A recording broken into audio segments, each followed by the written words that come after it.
Mike, turn your games down. Our mini episode of Games My Mom Found. I am Mike Albertin, and who's a boy turned into a robot like Mega Man with me today? Hey, it's your buddy Joe here, and is it possible that we found an actual good licensed game, especially one on a manga? Stay tuned. Hey there, everybody. I'm Robbie Sherman of Conversations with Robbie Sherman, and I'm delighted to talk about one of the greatest tie-in video games of all time. Most TV cartoons of any kind don't get tie-in video games this good. That is fair. Especially during this time. Yeah. So we are here to talk about Astro Boy Omega Factor, developed by Treasure and Hitmaker, published by Sega. Came out in the Game Boy Advance in 2004 in North America, 2003 in Japan. And this game is locked to the GBA, isn't it? Yes, it is. Okay. I mean, it wasn't for me, but yes. I don't think it was for any of us, but yes. There are some people out there who would not play it unless they had a legit copy. I played it on my Steam Deck, so yeah. Oh no. So I went. Okay. I just wanted to say, I went all out. I went to a generic mine temple. Got across the spike, made my way through the gauntlets. Yeah. I went all out to play this as the original way you played. Why don't we start these off with our memories? And in this case, I want to do our memories of the property. So I'll go first. Didn't know this game existed. I knew of the property, and I always thought it looked stupid. Oh. That's my history with Astro Boy. I've never seen anything. I've never digested anything Astro Boy. The only reason this game even came on the show is because Joe, I think over a year to 2 years ago, had mentioned on the Discord, hey, you guys should do Astro Boy. And I went and I put it on a list. And here we are. Oh, man. I mean, I didn't know anything about Astro Boy. Every anime fan big old screaming at Santa their Claus computer. list of games. I mean, I thought he was stupid. He looks dumb to me originally. I'm like, this is it's a kid in a diaper. Like, I didn't like it. I endured some jokes when I started like saying I like Astro Boy when it was on WB Kids. Because, the design is a little weird, and Tezuka has a weird history in some ways. He's sort of like a furry godfather. It's an old character. Yeah. Yeah. I mean, what is he from? Like, what year? 1952. He was... Okay, so yeah. He fits in a 1952 design. Like, you can see it. Oh, and Joe, what is your history with Astro Boy? So my history with the property, it's a property that I'm familiar with. I've read a couple of the comics, seen some of the anime stuff, and the creator, I've read a lot more of his works. Like, I know for people who listen, we did Blood Will Tell. That was also done by the same author, Yeah. Which is just such a weird to go from Astro Boy to that. It's just a weird change. But then we also did Blackjack, who is another one of his big famous series. And then he also did The Lion King. I mean, Kimba the White Lion. I apologize. So yeah, he's definitely very well known in this, and I'm familiar with his properties. Okay. And Robbie. I've had flirtations with his properties over the years. As a kid, I remember coming across the budget bin Kimba the White Lion stuff, and I knew on some level that Osamu Tezuka was a big figure in Japan. When I was starting to get into anime, I would try to go into it, but the choppy animation of it and the quickness of the voice readings, it put me off pretty hard. So that little bit kind of made Tezuka a hard thing to grasp for me. I didn't really understand what the appeal was.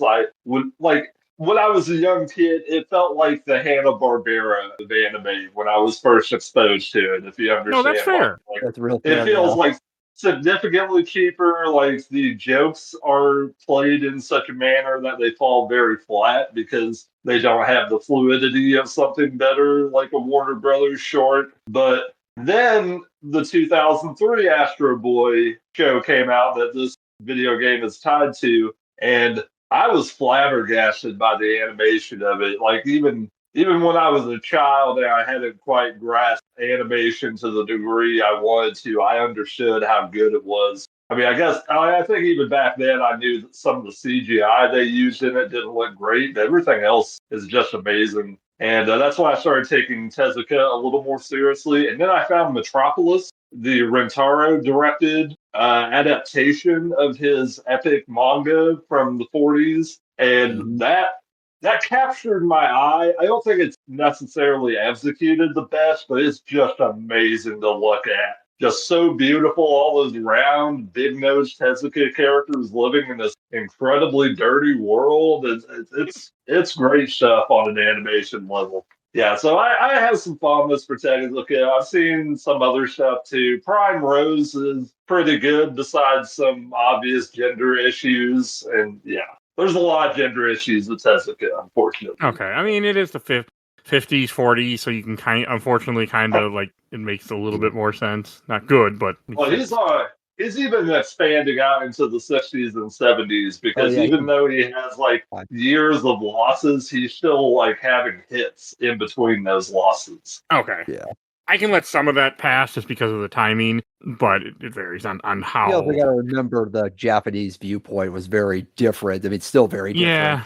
No, for those that don't know, this game is... We made the joke about this game kind of like a Mega Man game. So it's a 2D side-scroller beat-em-up shooter, I think is a fair way to say it. Yeah, that would be fair. Yeah. So, and it's a... I mean, it feels like a Mega Man game at times, like, but you also have on-rails level, or not, I guess not, yeah, on-rails, where you're flying through the sky and you're just going up and down and forward and back, and things are trying to kill you. But this game is fucking charming. Yeah. So, yeah, now you feel stupid for calling Astro Boy stupid, Mike. I still don't like Astro Boy, but that's neither here nor there. I just don't like the way he looks, but he's fine. I mean, I understand. I know who he is now. Like, I actually have sort of a concept of who he is, where I had no concept before this game. I mean, like, you appreciate that he's like Mickey Mouse almost in Japan, right? Like, you appreciate like what he holds in that culture. I do now that I know in anime history. Yeah.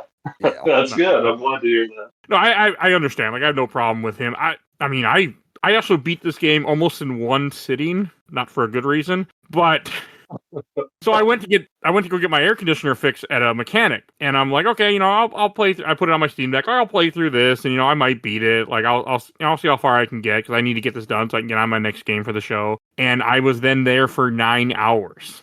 Oh, no, 7 hours.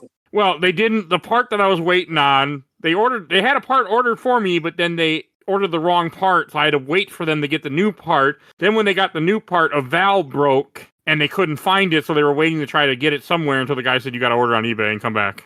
So, yeah, I own a Nissan Kicks, and it was only, the car that I have was only made for 1 year. They brought the Kicks back, but it uses different parts, so it's hard to find parts for this car. Love the car to death, but it's hard to find parts. So, there's that. So I ended up playing this game, just sitting there at the mechanic shop, and just played through this entire game in pretty much one sitting. It's easy to do that. Man, I mean, it wasn't bad. I don't normally do that in games. So did you enjoy, I just want to poach this out to you. Did you enjoy getting a little primer on Tezuka history? Because this game kind of represents a little mini encapsulation of different eras of Tezuka characters. I enjoyed seeing the random characters that I fought and murdered in boss fights, and I stopped reading the story at one point. So I did the story the first playthrough, and then I got to a point where I'm like, my Steam Deck was dying. I didn't have a charger. I didn't have my laptop. I'm like, I'm going to beat this fucking game. I don't care. And I stopped reading the story and just kind of was getting through the cutscenes. Because I beat this game and 11% battery was left. Sure. I mean, I didn't even realize they were all different characters from different Unicos even in this damn game, which I didn't even put two into going through all the Discord suggestions. And I saw Robbie like years ago back when we did the last Unicorn. I was like, oh yeah, he's in the game too. It is cool. Like, it is a cool concept that you have all these different Tetsuya characters in this game, because the way the game plays, you go through and you walk into you meet random people, and then you get an upgrade. You gotta do different things to find people. Some of those people are really freaking well hidden. There's a guy in a trash can that would not have found. I didn't find until the guy told me. Hell, there's a guy that I'm watching right now where you had to run up and break a platform. There's a guy inside a block all the way up on a level. So something that I never would have found without a guide. I wouldn't have thought to do it. So just strange shit like that. But yeah, there's a kind of a glitch in this game where if you don't find the guy in the trash can in your first playthrough and you find him in your second playthrough, his dialogue doesn't change like it's supposed to right away. You have to do some, I don't even know what the fuck I even did to get the dialogue to jump ahead, but you gotta do some stupid shit, like play through the game a second time before you beat it for the third time. So yeah. Tell me how you feel about the controls on the Steam Deck, friend. It played great. Okay. It played perfect on the Steam Deck. This was a great Steam Deck game. I mean, Game Boy Advance games are always really good in the Steam Deck. You also can see all the pixels, so it's really interesting how they look on Steam Deck. Joe, how did you play this? I played this on my PC through emulation. Yeah. Wii U. Nintendo's upset. Yes, I know. Yeah, they're too busy with their people hacking their new system to care about this.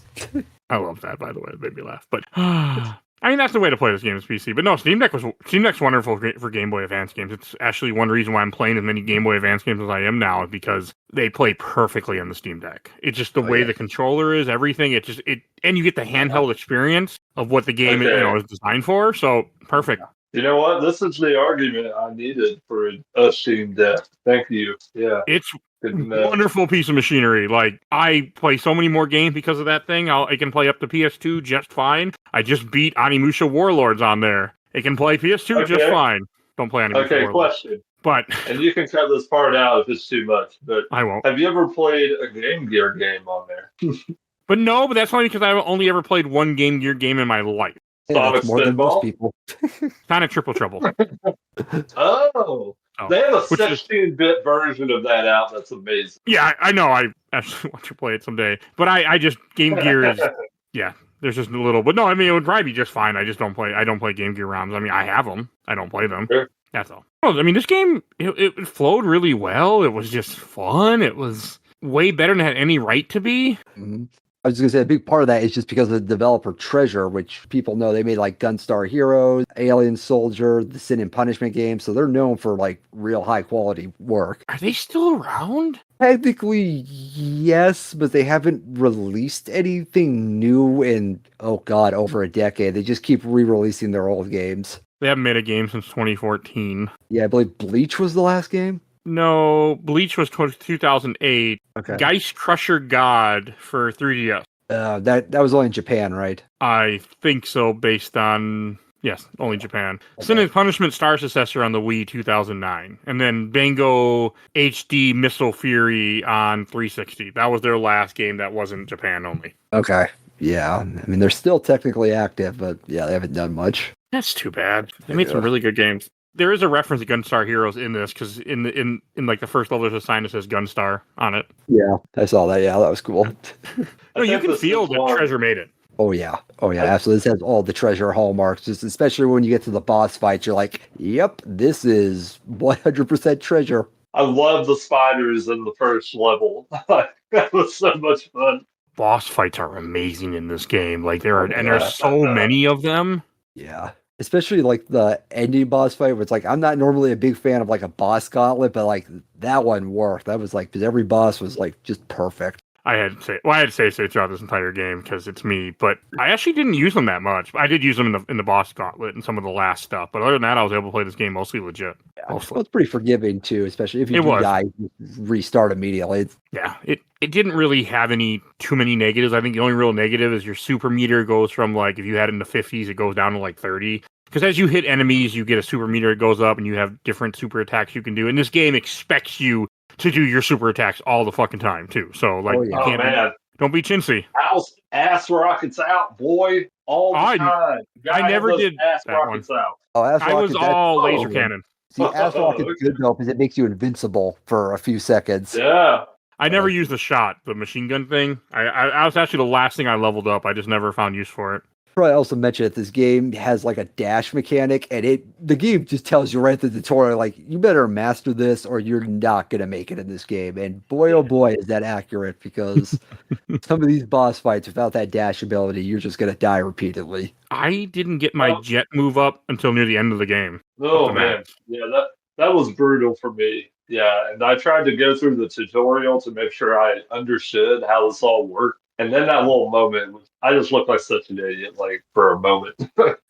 But it played super well. Like, it was yeah. exciting to go through the game and see all the different random characters that would pop up. Like, I didn't recognize any of them because I don't know anything about this guy's work really, but I thought it was cool. Yeah, I'm not saying like I thought you would like I already knew that you didn't understand Tezuka like very well. And like I wasn't holding that against you. I was just curious if like you found it interesting as like a mini history lesson on the like various characters throughout Astro Boy and Tezuka history more than anything. I did when I watched reviews later and found out that it was all from his work. I thought it was just all Astro Boy characters because I know of Astro Boy. I just didn't ever watch it or ever care about it, but I knew of it. Tezuka has a theater troupe approach to his characters he developed. So he can take characters and use them in whatever story he wanted to, and they function as actors within that story, regardless of like if they look like the same character in another story, or they can just function as themselves in another story too, because of how the theater trope idea works. So like this game is really, really smart to do this. Like at the beginning of the game, we get a level with a character named Poop, and he is in both the other two Astro Boy adaptations, and he has slightly different makeups there. And we also get Wally Kissinger not far from that, and he appears in Jetter Mars as a detective who becomes a principal over a school where he seems to be not only the principal but the only teacher as well. Okay. I'm happy to see Florence. I'm sorry, I just think there's like all kinds of fun little like nuggets in this game. Oh, there is. Like are. when I was watching YouTube and it was telling me, oh, Phoenix is from a different anime and Unico is here and this and that. And I'm like, oh, I would have had no idea. Like the only character I would have known would have been the guy from Blood Will Tell. I can't remember his name. No, I think it is cool because, as we mentioned, like previously in the Blood Will Tell, like Sega got the rights to all his works and they're like, they did 2 games, but after, replaying this, it'd be like, oh yeah, they crammed everybody into this game. It's kind of cool how they did that. It's like a family reunion or something. Okay, I was wondering how they had all the rights to everything that, like, wouldn't it be owned by different people? Because I feel like when you... In Japan, there are copyright laws. If you make it, the family keeps it. Okay. Yeah. Unlike America, where you have to pry it out of the cold dead hands of the corporation. Yeah, I mean, granted, in Japan, there's like some exceptions. Like probably the famous one is like Godzilla, but mostly the families own the rights, and you have to go get like written permission from them. Not in America. You can sell it like it's candy over to somebody else, and you can trade it back and forth. Or you can own it and put it in a vault and act like, well, you can't make it, neither will we. So, you can do that in America, too. Yes. Speaking of vaults, they finally got Prince's vault open, and it's filled with tapes, which is exactly what I expected it to be. Oh, the musician Prince? Yes. Okay, I'm not surprised. They were going through his stuff for a while, because fun story since you brought it up. I used to work at a FedEx office, and one of the ones that I was working at once during COVID time was actually right by where Prince's estate was, and I was talking to a guy that and they were telling me they were bringing like all the stuff from his place and organizing it and cataloging it. So they couldn't, but since he had passed away, they were able to kind of do what they wanted now. Right. That's cool. But yeah, that guy had I got to see stuff that Prince held. I could care less for Prince, but for his dumb reason. I had a boss that was an asshole that loved Prince. He played Prince music all the time, and I hated that fucker. So now I don't like Prince. I'm not worried about Sublime. I can't listen to Sublime anymore. I mean, I think Sublime did shitty things. I'm assuming why you can't listen. I don't know. I just know of them. So there's a difference. Yeah. This is just a shitty boss that I worked for who liked an artist, and now I don't like the artist. I didn't like the boss. That's sure. Yeah. That's a really shitty boss too. I mean, it takes a level. When someone goes to the bathroom, you go, "Oh, did you fall in?" You know you're a shitty boss. So that's the first sign. Because I hate when people say it. Like, all right, so back to Astro Boy. Yeah. I think I just kind of needed this. Like, I needed a short, fun, just Mega Man stylish game. Like, I needed this, and I didn't know I needed it. Yeah, no, like this game doesn't do anything groundbreaking, but what it does do, it's basically as close to perfection as you can get into the genre. Yeah, it's a shoot 'em up, beat 'em up type style 2D side scroller. It's just fun, and it's long enough Because like we talked about it off and on, but you have to go through this game twice because you beat the game, then some big machine comes out, destroys the world, and then you got to go back in time, replay through all the missions, find other characters to unlock other levels, and then you can unlock final levels and go through that, which is a boss rush. Mm-hmm. Yeah, like we were joking previous. This is Nier Automata before Nier Automata. I was wondering how you would feel about having to do both playthroughs. I was annoyed at first, but when I was stuck waiting for my car for 7 hours, I got less annoyed, to be honest. So, And but plus also, it's a game, so you can fly through it. You can. I mean, it goes by quick, and the second time even though it is harder, the second playthrough it is harder. Like you can, I could tell that they made bosses, everything a little bit harder. Yeah, I could feel it because I try to tank things in games like this a lot of times when I don't care and I feel like I have the health I can tank. Yeah, I could tank in the first run. I could not tank in the second run even with full health because I maxed out my health. I always max out my health in games right away. It's just how I play games. Okay. So then I realized the shot meter was like the most important thing ever too in this game because all you do is use the laser cannon. Yeah. Yeah. And I know one of the upgrades is not like increase your super.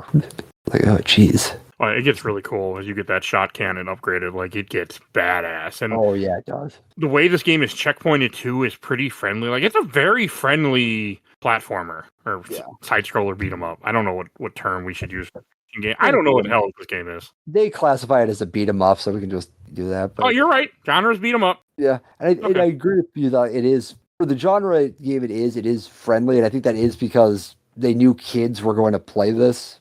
You know, because it's based, like Rob mentioned, it's based off the upcoming cartoon at that time, and so they were definitely marketing children at the time. I miss licensed games like this.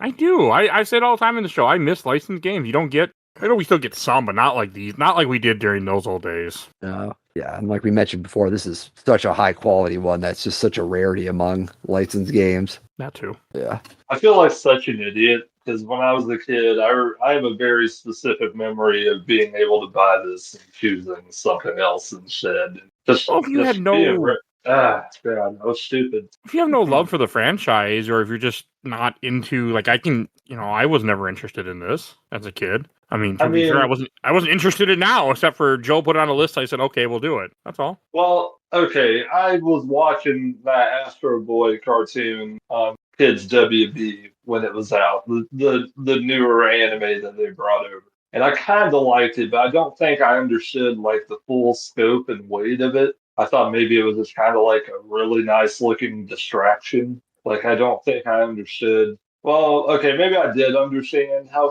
historic it was, but I still don't think I was really like into it in a way that would like necessitate me wanting to buy a brand tie-in video game. And by that point, I was probably thinking as well, brand tie-in video games are not great. Like I had the Harry Potter Game Boy Advance games, and those were a headache at times. God.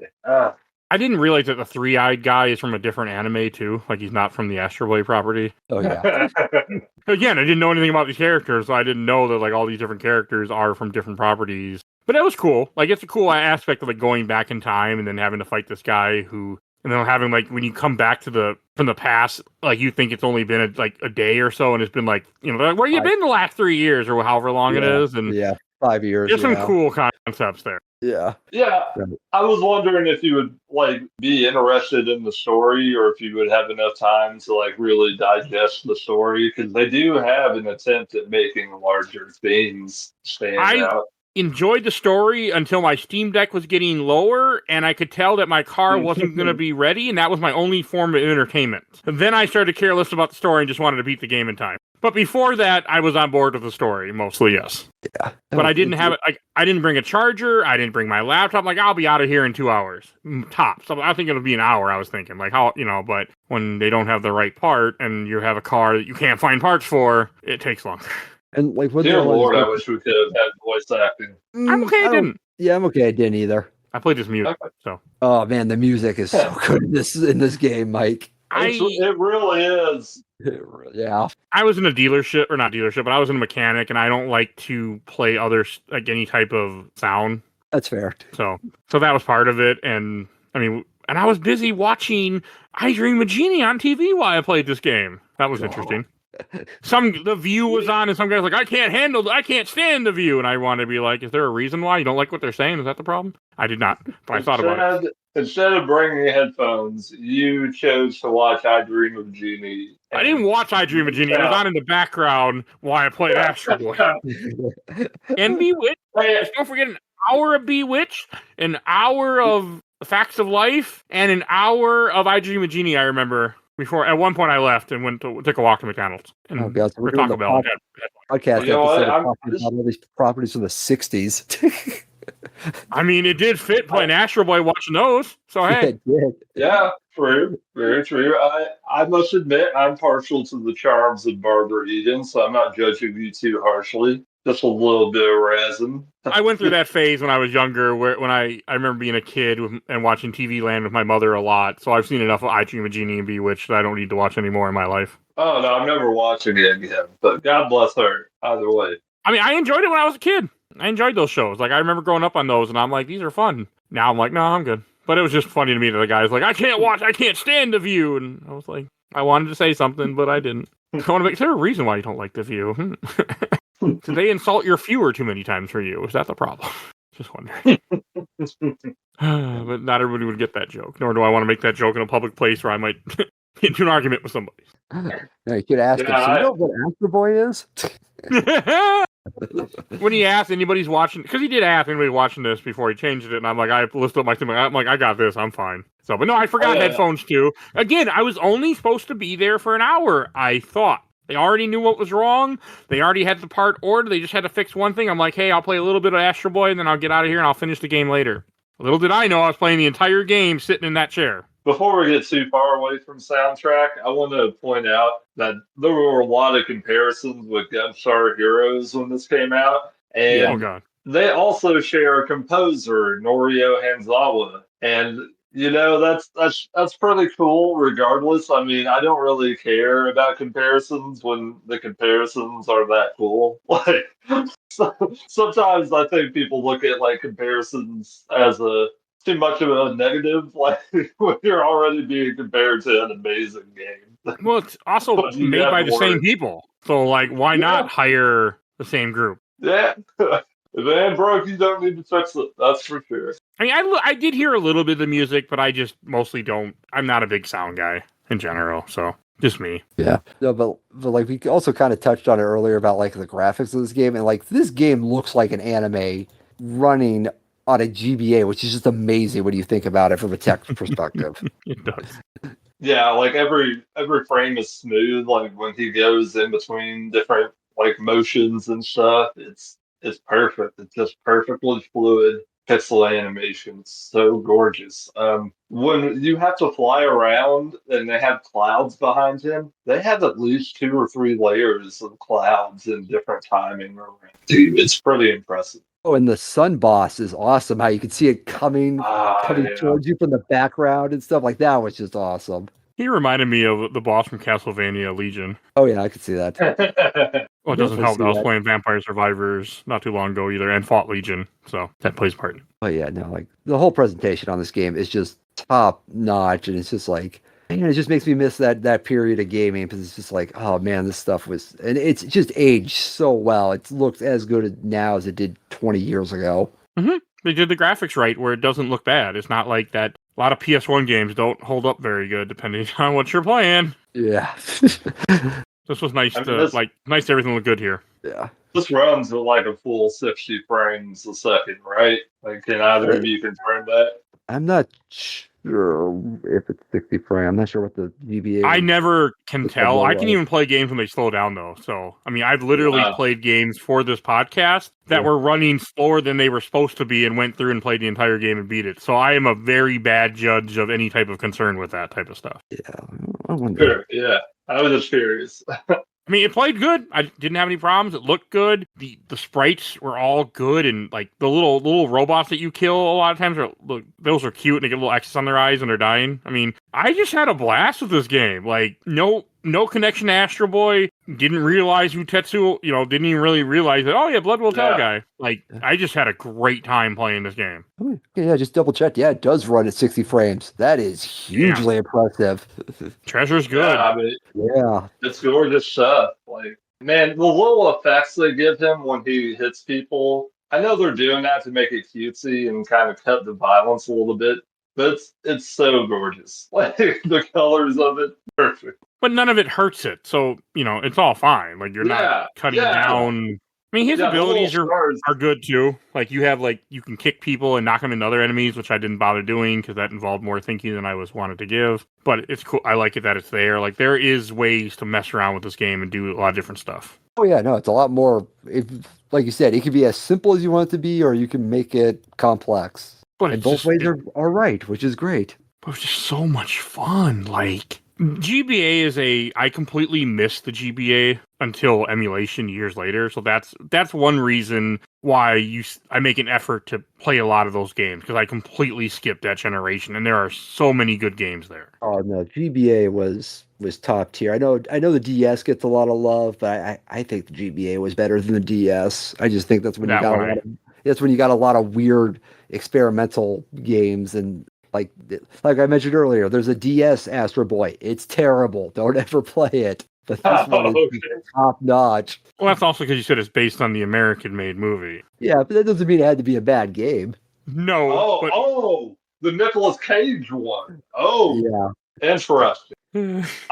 I've tried watching that a couple of times, and I think it's like harmless, and it does have touches of actual love and representation for Tezuka's work, but also very mediocre kids movie at the end of the day, regardless. Everybody's seen that movie one way or the other by the time they get to the end of it. I didn't even know it existed until Joe brought it up in the green room. I want to hear the episode of your show on that, buddy. Yeah, I can't count on that happening, but I mean, I've done weirder shit, so hey, it just depends on what people recommend to me. We gotta do Unico first as well. Yeah, it's on a list now, because I went through all and found all the Discord suggestions. It's on a list. Awesome. It doesn't mean I'll get to it, but it's on, so maybe it's on a list. Hey, this was on a list. It only took me like a year to 2 years to get to it, so hey. Hey, well, you need quick games, so this is perfect. That's what I do. I'm like, I need some quick games. What are some things people suggested? And that's why the GBA is great for that, because all these games are quick games. Even the RPGs are quick. Golden Sun has a word with you. Okay. Oh, man. Fair point. Golden Sun's great. I love Golden Sun. But I needed that.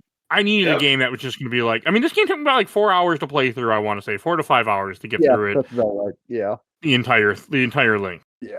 Can I ask you, Joe, what's your full history with the Tezuka universe? Do you know his movies at all? Do you have any history with his adult movies? Yeah, no, I am familiar with him. Rob, I'm not sure if you know, I've mentioned it a couple times that I actually lived in Japan for a little bit. So you see his work. You see his work all over the place there, whether out and about.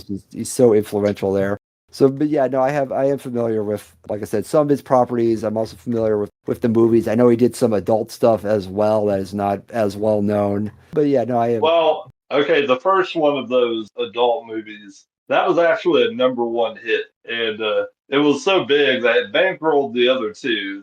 The other two really fell in quality. And the second one, Cleopatra, has one of the weirdest intros I've ever seen in an animated movie. Okay, they started out with models on a set, like a spaceship coming into Earth, and it gets into this little landing bay inside a building, and the people come out of it, and they're just real people in spacesuits, and then they take off their helmets. They're animated people within the live action suits walking around, and they walk around with their animated heads. It's so strange. It's never left my head. I've never forgotten it. I don't think it's particularly well executed, but it's unique. It's wild and strange. Osamu Tezuka is a guy with a lot of ideas, even if he doesn't always have the execution to properly back him.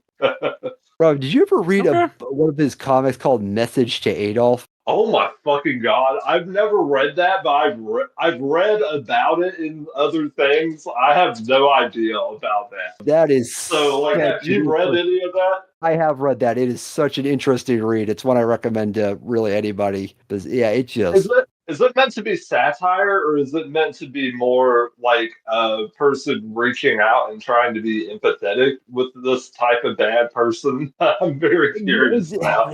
it's kind of weird. I mean, It's more explores like the themes of like nationality, racism, war, stuff at that age, because obviously Suzuka lived through the war, so it's kind of his way of interpreting things by having different people named Adolf interact with all different times in the war period. It's really fascinating. I don't want to get too much into this because it's a whole separate thing, but if anybody's interested, it is published in English and it's just a fascinating read. Okay. All Okay, right. cool. Thank you. Yeah, Tezuka is one of those people I'm fascinated by, even if I'm not always entertained by him, because he is this seminal post World War II figure, and his work influences everything that comes after it in one way or another. And Mm. I think he's a pretty interesting guy. I mean, there's a lot of stuff that can be hard to take, but I also think that's the byproduct of the culture redefining itself post-war, post-genocide. Mm. I mean, The Phoenix series is really fascinating.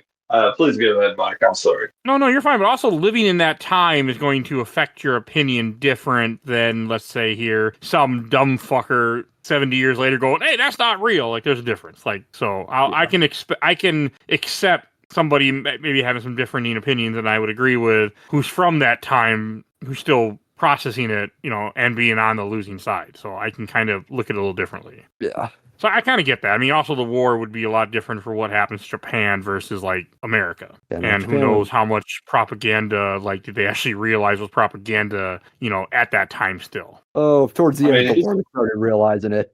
Okay. I wasn't sure how much, like, because I know a lot about World War II. My Japan history of World War II is not as good as like I can tell you way too much about the Germans and Yeah. everything like that. That's my specialty. I mean, World War II Japan, a lot of it was kind of, what's the word I want to use? Kind of top secret or not as active. It's only been the last probably 2 decades or so. We're starting to get a lot more information about the Japanese side because, oh boy, the Japanese did some horrific things in World War II. Oh, they were awful. Oh, yeah. No, I mean, yeah, they're bad. I mean, that's why, like, there was a joke recently where China was working with Japan and Korea to go against us with the trade war, and they're like, man, you got to be a shitty president to get China and Korea to work with Japan. Like, whew. Oh, God, yeah. Oh, yeah, no, yeah. China still demanded an apology from Japan for World War II. So I get it, but I like how that came up. That darkness is reflected in a lot of Tezuka's work when he becomes cynical through the late 50s into the early 70s. His character Rock being like a particularly amoral character depending on what situation he pops up in and what story he's a part of. And I think he's one of the people post-World War II, he's one of the people that is factoring into the daily life of Japan because his work had started selling better than almost all of his peers. Like, he had a few years that really established him as just a household presence in a way very few manga had been before. And I think it's kind of fascinating. Like, it's fascinating thinking about how, like, he's getting all this influence from Western stuff and he's creating vocabularies that will be built upon by generations after him to the point to where he'll eventually be influenced by those generations into becoming something edgier in a lot of works, into exploring very dark stuff. I prefer him over someone like Walt Disney, who isn't actually known as an artist and is mostly functions as the head of a corporation and a storyteller within that corporation, leading a group of artists. Osamu Tezuka himself was actually like genuinely directing movies at points. I mean, he had trouble like doing the animation in fuller frame stuff early on, but at certain points, he really did become like a really great animator, and he had the people around him to help learn from as well. He's just a fascinating study in cultural perspective. No, I totally agree with that, Robin. Like, it can't be understated. Every manga artist that's come after him they owe him some sort of credit because he inspired so many people, and just the modern Japanese comics, manga, it just will look entirely different without his influence.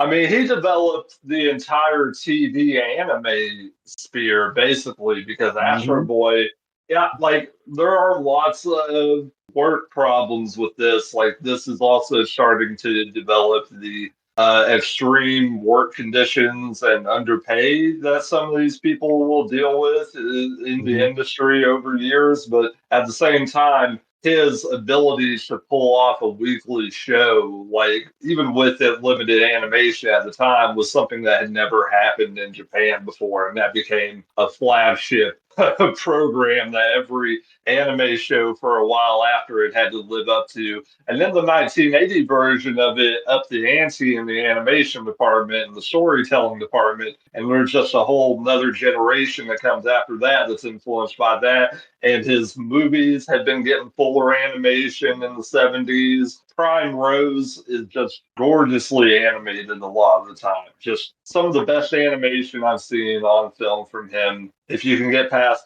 some of the more inappropriate bits about it, it's really beautifully animated. Okay. I am surprised that I now have 2 nickels because we have done something from this artist twice. That does surprise In the me. same year. Yeah. And it was just me knocking off shit that was on a list. For the record, I don't think I realized it was the same guy when I first put this together. Yeah. So, because I was planning on doing this a while ago, not a while, I mean a few months ago, I'd actually reached out to Robbie and then wait, I know you have some stuff going on. I'm good. I got plenty of games to play for this podcast. Don't worry. So, anything else to say about Astro Boy? Yeah, no, I think we covered everything. Yeah, I really just want to point out that if you're a fan of anime history, a fan of Osamu Tezuka, you can hope for a better game. There's a lot of great crossovers. It does a great job exploring all the characters that make up his combination of sci-fi and mythology that makes it an iconic series. Just beautiful stuff. Just a great game. I mean, if we're going to grade it on a scale, then I give it an 8. Okay. Well, we'll go to Shelf Stacker Box. That's how I review things. I'll go first. Yeah, it's been a moment. I'm sorry, but yeah. No, you're fine. Hey, however you want to grade, it doesn't matter. I mean, the Shelf Stacker Box don't even matter. Like the way I used to pitch it is, it's like whose line is it? You know. So that's how I always put it. I mean, my idea is that hopefully by people listening to me talk about said game will introduce people to something else, or they'll just be like, oh, hey, I want to hear someone talk about that game type of thing. Or it just gives me an excuse to play something I never would play in my life, like this game. So, hey. Yeah. But yeah, we'll go to Shelf Stacker Box. I'll go first. I'm putting this on the shelf. I came into this game with 0 expectation, and I had a blast. Like, this game entertained me for my 5 hours sitting at a mechanic. So, great little game. It'll always be that game that I remember. Oh, yeah, I beat that game sitting there at Pet Boys. It would always be that game. So, yeah, going on the shelf. What about you, Joe? Oh yeah, this is absolutely a shelf. I am just had a blast playing this game. I am so glad that this game is as good as I remember it, because I know there's been a couple games that I've done for this podcast where boy, it was a rude awakening. But no, this game to me is as close to perfect as you can get in a game, and just it's never going to get re-released due to licensing, so just play it any way you can, because this game does not deserve to be forgotten. This is just, I mean, I know the developer's treasure, but this game really is a real treasure among the GBA's library. It's too bad that this couldn't be like put together in some collection of treasure game. But I mean, I get it. Licensing it, we're never going to see it again. I get it. Yeah. Someone would have to get paid. We have to pay somebody who'd have to agree to something, and nobody's going to bother talking. So. Yeah. Or somebody's going to want a ridiculous amount of money just because they own a property they don't even use. Because when's the last Astro Boy thing? 2009 was that movie. Well, they did Really? They have a little Astro Boy show. Yeah, there was also a spin-off called Pluto, which is like a... Oh, God. That is so good. That is real good. Yes, it is. That's incredible. Yeah, it is. It's like a spin-off set in the Astro Boy universe. Okay. It has characters from the story in the story. Yeah, but yeah, it's really good. Okay. And Rob, what about you? Shelf Stacker Box. I'm going to do you one better than shelf, sir. I'm going to make a special display case for this, so I can talk about it when people come over and gush. Because this is an awesome little game. I think the animation is beautifully done. I mean, There's a lot of there was a whole ton of old jokes about like the '60s Astro Boy and its limited animation. None of that junk here. This is just very full frame, beautifully done animation. It handles both its side scrolling and its shooting elements really well. I enjoyed playing it. When I had the opportunity to, I went through a big playthrough to kind of get a wider grasp of the game. I really like its integration of Tezuka's various characters and mythologies. And I learned a few extra things from this, like just digging into the way they put characters in. They were very strategic about it. I have nothing but respect for this game, for everyone who worked on it. If there's any comparisons to any other games these people worked on, then I don't think that's a bad thing at all. I think it stands alone on its own. If you're an Osamu Tezuka fan, you couldn't ask for a better video game, I would say. It's just a treat to have. Go out and get it if you want a really excellent side-scroller, beat-em-up shooting game. All right. I guess we'll just go to plugs. And Robbie, where can people find you at?